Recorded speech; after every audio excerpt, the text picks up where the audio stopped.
Welcome to The Real News. I'm Mark Steiner. We have continue our conversation about last night's Democratic debate with our guest. We have political commentator Kim Brown back with us here on The Real News. Kim, always good to have you on The Real News. We need to have you more on The Real News. Good to have you here. And our other two folks both write for Jacobin, and we have Luke Savage, who wrote a piece this morning in Jacobin on the debate last night, and Branko Markicevic, who is a writer for Jacobin as well as being an investigative reporter for In These Times. Let me play this piece here. This is they had a really difficult time, as you point out in your article, Luke, about getting into anything substantive. But let's look at this one clip. I believe this is Bernie Sanders. I think the people of this country are catching on to the degree that this president thinks he is above the law. But at the end of the day, what we need to do is to bring our people together, not just in opposition to Trump.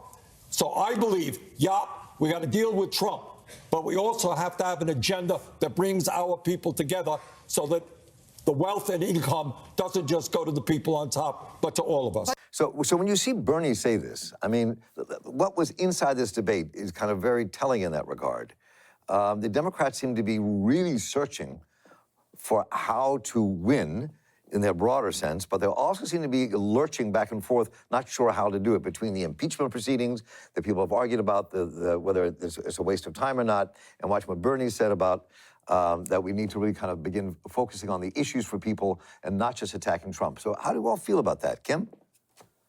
I think Senator Sanders is 100% right about that. If you focus solely on Trump, you're not making the argument to voters about what you're going to do to improve their lives. Now, Trump is a negative. He is a detriment to many parts, to many communities in the United States, particularly immigrant communities. He's also hostile towards, the gay and lesbian and transgender communities. But overall, average people may or may not be feeling the effects of Donald Trump in their everyday lives, except being bombarded constantly by the media about what insane thing Trump said today. But Sanders is right. Democrats have to show to not only Republican voters. I actually think it's a mistake for Democrats to try to bring back the Trump voters, the people that voted for Trump who had previously voted for Obama. Let those people go.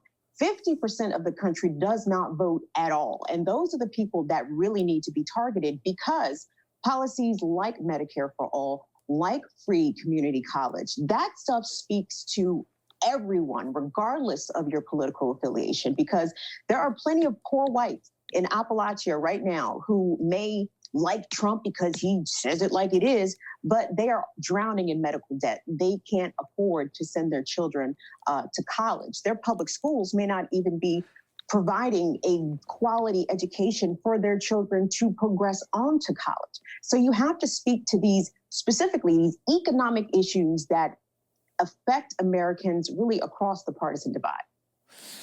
Well, so when you hear that, Branko Markicevic, just picking up on what Kim just said, I mean, and you both can jump in on this, is what that portends for this coming election when you look at these debates.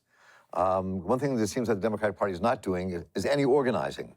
It's all about Trump. So how do you respond to what Kim just said, Branko? Yeah, I mean, I think she's completely right. And also, I would say that a lot of the Democratic candidates themselves, if you go back and look at their previous statements, they would have expressed the same kind of opinion. The thing is, sticking to just being anti-Trump is very safe ground if, one, you're not really confident about how popular your policies are or your platform is, and then also if you don't want to offend any wealthy donors, for example. And for example, Joe Biden, I think in 2016, after Clinton's loss, pointed out that and was quite angry that Clinton had spent all this time attacking Trump and his lack of fitness for office. And not actually talking about these struggles of ordinary people, and that's why she lost, he thought. But you've seen him completely adopt that strategy now. His initial campaign video was about how Trump was sort of this aberration that was tearing apart the country, and Biden would return to normalcy.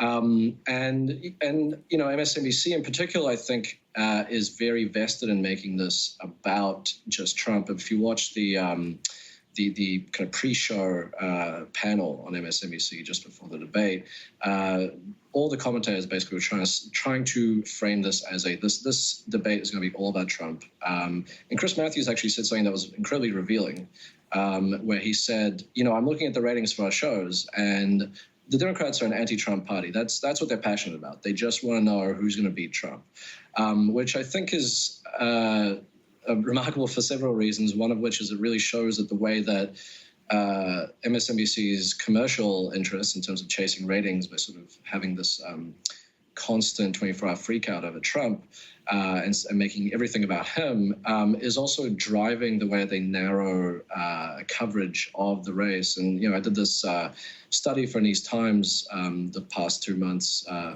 September and August, of coverage of the top three candidates. And that was really the thing that stuck out when you look at the coverage of the race on the channel. It's all about what's the latest poll result? What's the latest? What are the ups and downs of today? Who's the most electable, quote unquote, electable as defined by MSNBC's anchors, which may not necessarily be the same definition as a host of other Americans who, don't make 6-7 figures salary for speaking in front of a camera might have.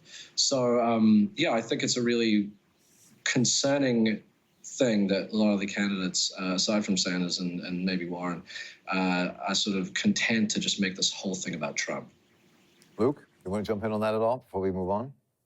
Yeah, I very much agree with what's been said. I mean, it's very striking that, for most of the Democrats and the sort of apparatus of Democratic opinion, of which MSNBC is a very important player, since 2016, I think, have very strongly leaned away and tried to get everybody in their thoughts and in their actions to lean away from, the Democratic Party embracing popular policies like Medicare for all, and instead to kind of double down on everything that was wrong with Democratic strategy in 2016. And I think besides Bernie Sanders, really, and maybe arguably Elizabeth Warren as well, because she is leading with things like corruption, most of the Democratic field and most of kind of official Democratic opinion is trying to keep things grounded on this terrain of, the impeachment hearings, which MSNBC, of course, is pushing really hard.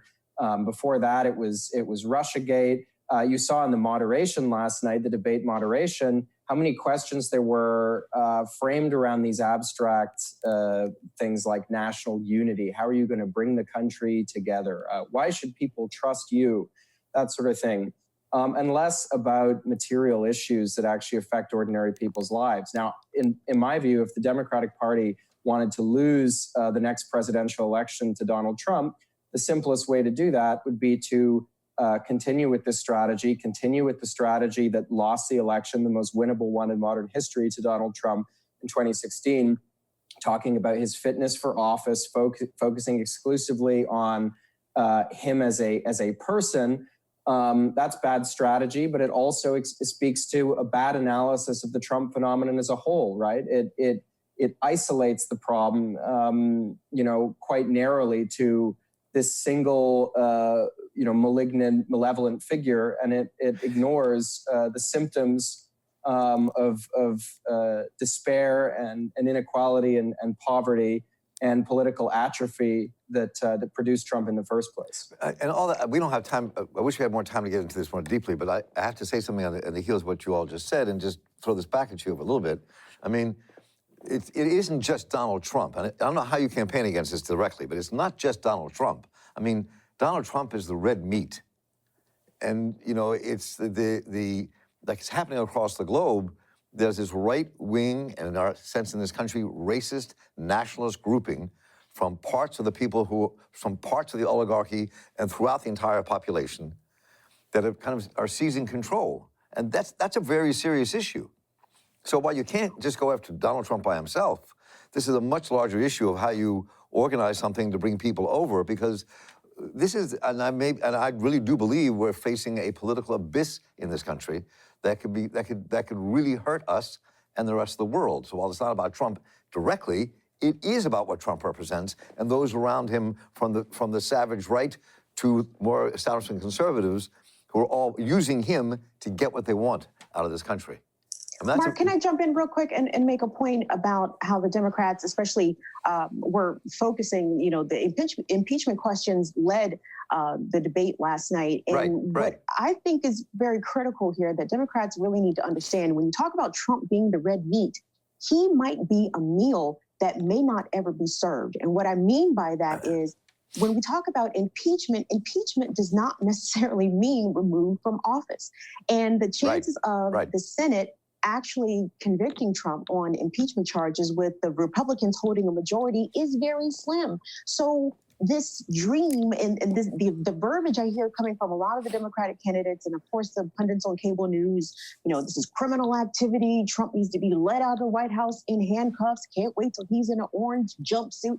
It's not happening. And if that doesn't happen, you're setting your base up for a huge letdown. So many people who are part of the Democratic base are expecting Donald Trump to go to jail. And they should not have that expectation. And I don't think, especially people who are running for president, should be setting their own constituents up for that kind of letdown.